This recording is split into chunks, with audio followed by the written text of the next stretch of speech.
Assalamualaikum warahmatullahi wabarakatuh. Bertemu kembali dengan materi kedua di MPLS hari pertama ini, yaitu tentang tata krama, tata tertib peserta didik dan layanan kesiswaan, masih dengan saya Ari Nur Cahyani. Oke, kita mulai ya anak-anak semua.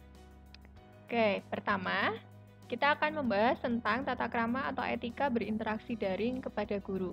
Seperti yang sudah kalian tahu, beberapa waktu ke depan kalian masih akan melaksanakan pembelajaran secara daring atau online.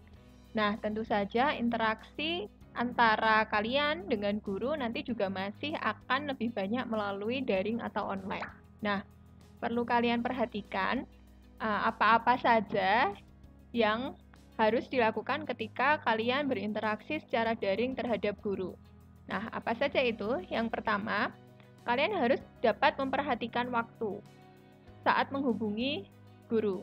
Usahakan untuk tidak menghubungi guru saat jam istirahat, misalnya setelah jam 8 atau jam 9 di malam hari, supaya tidak mengganggu waktu istirahat dari guru tersebut.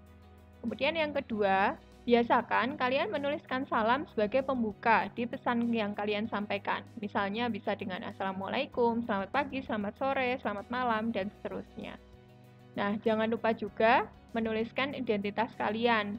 Jadi, setelah sapaan, misalnya Assalamualaikum, kalian bisa menyebutkan identitas kalian. Misalnya, saya Akbar dari kelas 11 TAV 2. Kemudian, sampaikan pesan dengan dimulai menggunakan kata sapaan, misalnya Pak atau Bu.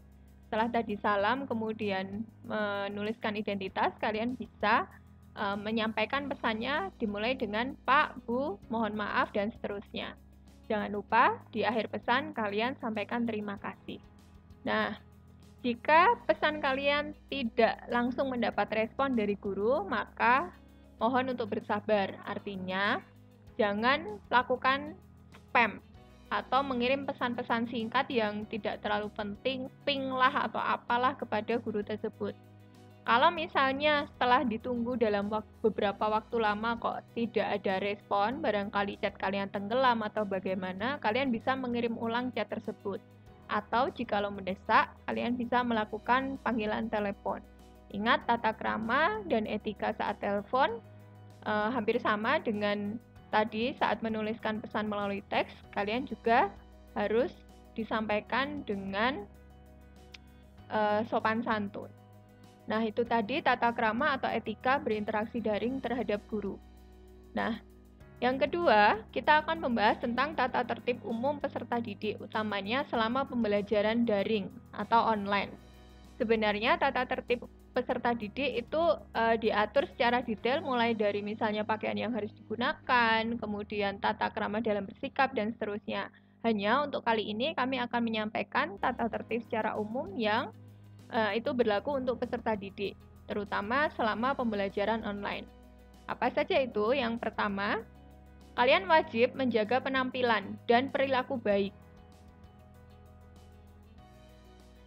terutama di rumah, di masyarakat, dan di sekolah. Mengapa itu penting? Karena nama baik keluarga, nama baik sekolah itu akan melekat kepada kalian dimanapun kalian berada, sehingga menjaga penampilan dan perilaku baik dan santun itu perlu kalian budayakan saat berada dimanapun. Kemudian yang kedua, jika kalian ada kepentingan untuk datang ke sekolah secara tatap muka, misalnya bertemu dengan guru atau melakukan praktik atau apa, maka pastikan kalian memakai seragam yang rapi dan bersepatu. Jadi, jangan kayak orang mau main kalau ke sekolah. Bapak Ibu guru aja kalau ke sekolah pasti juga berpakaian rapi. Nah, kalian kalau datang ke sekolah, apalagi menemui Bapak Ibu guru atau ke TU atau bahkan mungkin ke kepala sekolah, tolong dengan mengenakan pakaian seragam rapi dan bersepatu. Kemudian yang ketiga, kalian wajib mengikuti pembelajaran baik teori atau praktik dengan tertib dan memberi kabar kepada wali kelas apabila berhalangan mengikuti kegiatan sekolah. Nah, wajib menerapkan protokol kesehatan dimanapun berada demi keselamatan diri sendiri dan sesama. Karena kita masih dalam masa pandemi COVID, maka protokol kesehatan itu harus menjadi budaya saat kita berada dimanapun. Itu bukan semata hanya untuk diri kita sendiri, tapi juga untuk sesama, karena sifat dari virus ini yang mudah menular. Jadi pastikan kalian jika bepergian keluar itu tetap menggunakan masker, kemudian jangan lupa untuk cuci tangan dengan sabun sesering mungkin.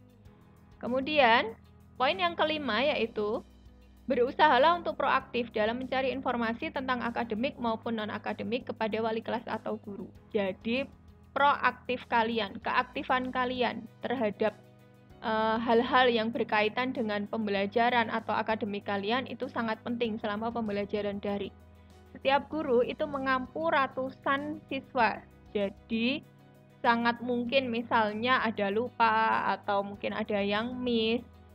Nggak mungkin juga setiap guru harus mengingatkan setiap waktu, nak kamu kurang tugas ini dan seterusnya. Maka cobalah untuk memanage dengan teratur misalnya kegiatan kalian per hari, sehingga misalnya ada tugas yang belum terselesaikan atau apa, kalian bisa memantaunya tanpa harus ribut tanya sana sini. Sekali lagi, keaktifan dan proaktif kalian dalam mencari informasi apapun itu, baik akademik ataupun non-akademik, sangat penting saat pembelajaran daring.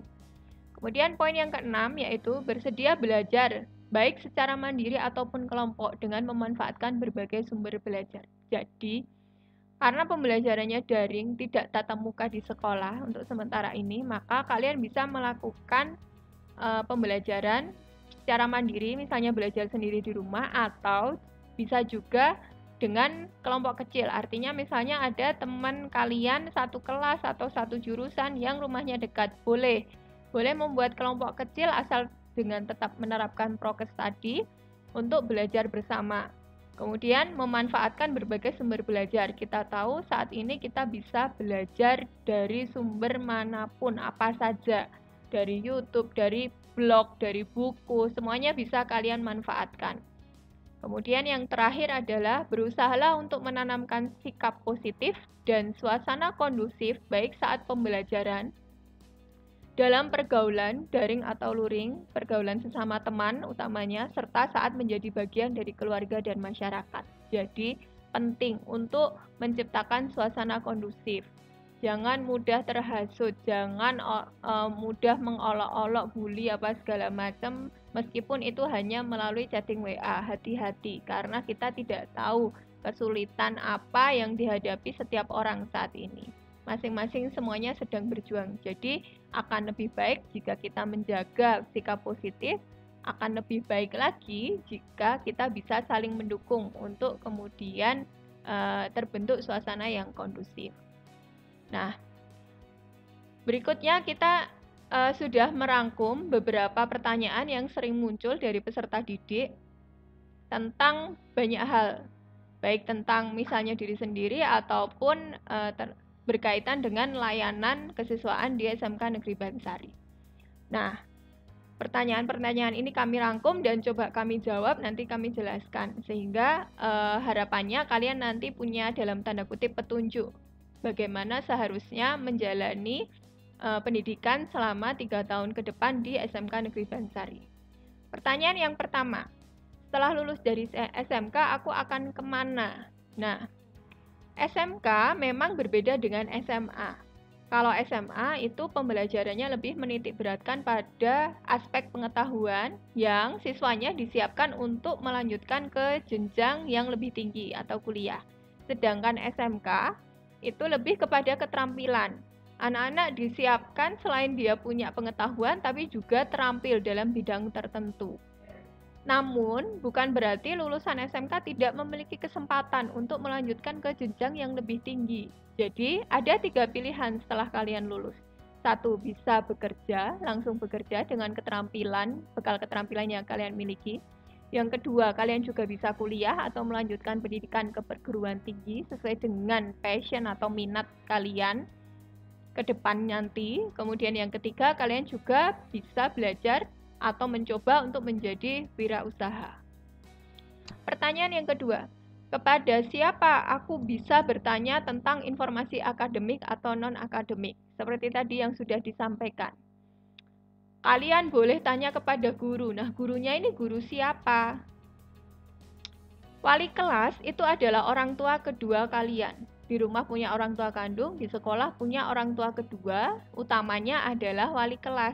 Jadi kalian bisa bertanya tentang informasi akademik atau non-akademik tersebut kepada wali kelas. Atau bisa juga kepada guru BK dan guru mata pelajaran. Tinggal pilih, kalian nanti bisa memanfaatkan 3 hal tersebut. Kemudian pertanyaan yang ketiga yaitu, saat aku mengalami masalah dalam pembelajaran, aku harus bagaimana? Nah, dalam menjalani pembelajaran daring nanti, tidak dipungkiri kalian mungkin akan mengalami berbagai masalah saat mengikutinya. Nah, apa yang harus dilakukan? Jangan takut atau segan untuk meminta bantuan kepada misalnya teman, atau kalian bisa melakukan konsultasi dengan guru mata pelajaran, dengan guru BK, atau dengan wali kelas. Jadi saat ada masalah, jangan cemas atau bingung sendiri, tapi cobalah mencari bantuan. Nah, pertanyaan berikutnya, saat aku mengalami emosi negatif, misalnya seperti marah, kesal, stres, cemas, khawatir, dan seterusnya saat pembelajaran daring ini, atau mengalami masalah pribadi atau keluarga, apa yang harus aku lakukan? Nah, berikut ini beberapa solusi yang bisa kami tawarkan. Pertama, ketika kamu marah, kesal, stres, dan seterusnya, pilihlah langkah ini. Ambil nafas panjang, ambil jeda istirahat, sehingga kita bisa lebih tenang. Kalau misalnya marahnya di rumah, di dalam rumah, ya pilih misalnya keluar sebentar, keluar rumah untuk ambil nafas panjang, menghirup oksigen yang lebih banyak supaya lebih tenang. Dan juga kalian bisa memilih untuk misalnya beribadah. Itu akan sangat membantu kalian. Kemudian yang kedua, kalian bisa menyalurkan emosi-emosi negatif itu dengan menulis. Tuliskan apa yang kamu rasakan, apa yang kamu cemaskan, apa yang bikin kamu marah, dan seterusnya. Tuliskan supaya emosi-emosi itu dapat terekspresikan sehingga tidak memendam dalam diri kalian. Kemudian yang ketiga adalah berkonsultasi dengan guru BK atau wali kelas untuk bantuan mendapatkan solusi atas permasalahan yang kalian hadapi. Jadi jangan merasa sendiri, kalian harus bisa mengatasi, mengenali emosi yang terjadi, yang dialami, kemudian berusaha untuk bagaimana mengatasi permasalahan emosi tersebut. Pertanyaan selanjutnya, bagaimana aku mengetahui perkembangan belajarku? Nah, setelah misalnya nanti 1 bulan, 2 bulan, tengah semester kalian mengikuti pembelajaran, tentu kalian ingin tahu, aku sudah sejauh mana, tugasku sudah selesai atau belum, aku pemahamannya sejauh mana, dan seterusnya. Kalian bisa menanyakan hal tersebut kepada guru mata pelajaran masing-masing, guru mata pelajaran yang bersangkutan. Atau bisa juga bertanya kepada wali kelas. Nah, ini mungkin masalah yang terjadi di hampir sebagian besar siswa yang melaksanakan pembelajaran online, yaitu aku masih sering mudah tergoda dengan game atau YouTube atau diajak nongkrong sama teman. Gimana nih? Aku harus bagaimana? Nah, kita tahu bahwa kalian ini di rumah melakukan pembelajaran di rumah itu juga pasti satu, kalian juga punya tanggung jawab lain selain belajar, misalnya bantu orang tua dan yang lain. Dan godaannya juga semakin banyak, kayak tadi yang sudah disebutkan, misalnya game, YouTube, nongkrong, dan yang lain. Nah, untuk mengatasi itu, cobalah kalian setiap pagi itu menuliskan apa yang akan kamu lakukan pada 1 hari tersebut. Buatlah target harian. Misalnya hari ini aku akan belajar ini, belajar ini, belajar ini. Aku mau misalnya kalau nonton YouTube belajar tentang apa. Habis itu mencoba bikin karya apa misalnya. Target-target itu dituliskan, kalau sudah terlaksana bisa kalian beri tanda centang misalnya, itu akan membantu kalian untuk memanage waktu kalian setiap harinya. Sehingga harapannya hidup kalian bisa lebih seimbang. Kewajiban terlaksana, baik kewajiban belajar dan kewajiban terhadap orang tua, pun termasuk hak kalian untuk dalam artian misalnya bersenang-senang setelah menyelesaikan kewajiban tadi. Jadi hiduplah dengan lebih seimbang. Jangan hanya misalnya waktu cuma dihabisin buat game YouTube nongkrong yang misalnya maaf tiada guna, nggak ada follow up-nya juga setelah nonton itu terus kamu bisa apa. Tapi kalian mencoba itu tadi punya target harian, punya impian. YouTube itu bisa jadi media belajar, bisa kalian bisa tahu banyak hal dari situ. Game pun sebenarnya juga banyak yang mengajarkan tentang problem solving. Tinggal kalian bagaimana memanfaatkan hal-hal tersebut untuk menjadi sesuatu yang positif dalam diri kalian. Kemudian tips yang ketiga yaitu berusahalah sekuat mungkin untuk dapat menyelesaikan apa yang sudah kamu tuliskan dan target yang sudah kamu rencanakan. Nah, harapannya targetmu terpenuhi, hidupmu lebih seimbang, dan kamu akan merasa lebih bahagia. Nah, jika hari-hari yang kita lalui pernah misalnya 1-2 hari kok kejadiannya belum sesuai yang diharapkan, apa yang harus aku lakukan? Gak apa-apa, terima saja. Terima bahwa oke, hari ini mungkin belum sesuai apa yang aku rencanakan. Oh, sepertinya aku butuh istirahat. Oh, sepertinya aku butuh bantuan teman, bantuan guru. Oh, sepertinya aku belajar sesuatu hari ini. Belajarlah untuk mengatakan tidak pada hal-hal yang memang itu nggak sesuai dengan tujuan dan hati nurani kalian. Belajar untuk say no. Enggak, yuk nongkrong yuk. Enggak kosek lah, aku tak ngerampung ke ini dan seterusnya. Kemudian ditch toxic people itu maksudnya kalian harus mulai pintar memilah-milah siapa saja orang-orang terdekat yang itu memberikan pengaruh positif dan siapa yang mungkin itu dalam artian toksik, sering menyebarkan energi negatif dan seterusnya. Kalian bisa pelan-pelan menghindar dari itu supaya hidup kalian bisa menjadi lebih bahagia dan lebih nyaman.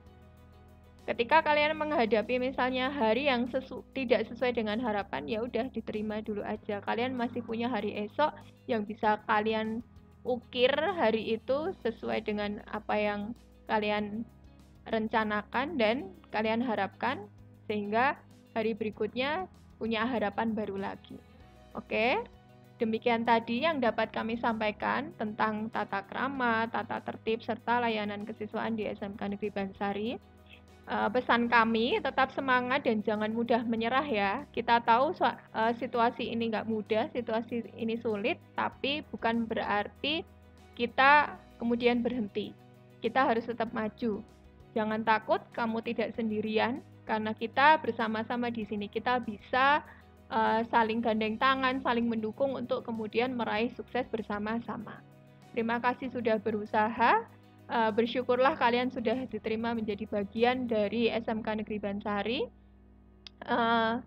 Selamat menempuh pendidikan di SMK Negeri Bansari dan ingat ini tadi manjada wajada, siapa yang bersungguh-sungguh akan berhasil. Jadi selamat belajar, selamat bergabung dengan kami. Doa terbaik kami untuk kalian semua.